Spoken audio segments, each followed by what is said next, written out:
Good day to you. This is Wednesday, March 9th, the 22nd year of this century. And I mentioned the March 9th date is important because I only found out today, 2 days after the proclamation, evidently, that President Volodymyr Zelensky of Ukraine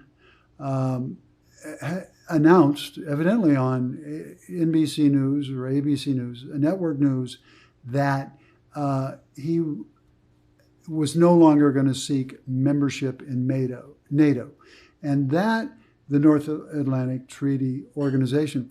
And that is really the single most important part of this Russia-Ukrainian war that's going on right now. That's so horrific, and it's taking a great deal of all of our attention. We're concerned for all the parties involved, particularly the Ukrainians, who really did nothing aggressive. However, they did make the same mistake that NATO has made for many years, and that is saying we are going to align with NATO. And that made Vladimir Putin, the ex-KGB agent, who is certainly not a prince, but he is not totally unreasonable at all when he says we're not going to be outflanked to the south like that. In the 30 years since the falling of the Iron Curtain, 14 countries have been added to NATO after the West. The elder Bush, President Bush, Herbert Walker Bush, promised not to expand NATO. Bill Clinton and administrations beyond that have just kept pushing and pushing and pushing. And Putin and the Russians have made it clear that was intolerable for them. And so anyway, what blew me away was I spend several hours a day reading about these matters online and then writing about them. I've written 7 stories so far about this war.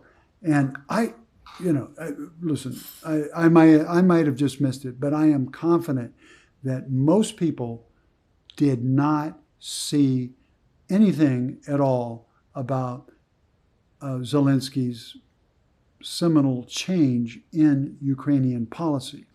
This should make an immediate ceasefire possible. I believe that at this point they should cease fire and meet at the foreign ministry level, and shortly thereafter, Zelensky and Putin and their staffs should sit down and get this thing hammered out. There is no reason in the world for this war to continue now that the single biggest issue has been solved. Putin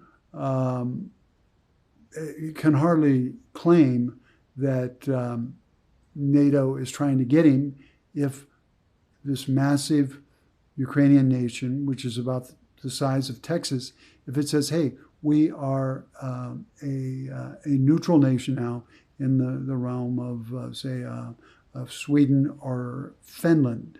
So anyway, it's very good news. I think it gives at least the chance that there can be a ceasefire and we can avoid the slaughter and the destruction of cities that is sure to follow.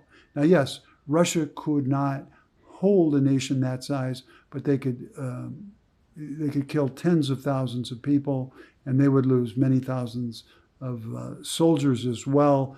The economies of the world are being damaged as we speak. We have $5 gas and so forth. So anyway, good news, Zelensky, and you probably don't know it, has accepted or said that he would accept making a promise that there would be no membership in NATO for Ukraine. And I want to rebuke the media in general for not playing this up.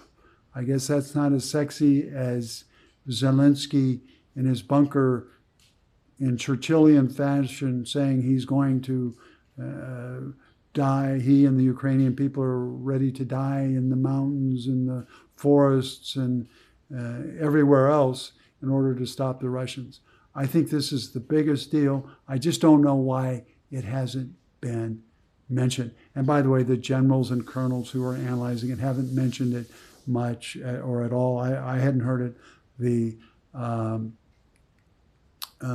politicians, of course, haven't mentioned it, and shame on them. So let's hope that there is a ceasefire soon.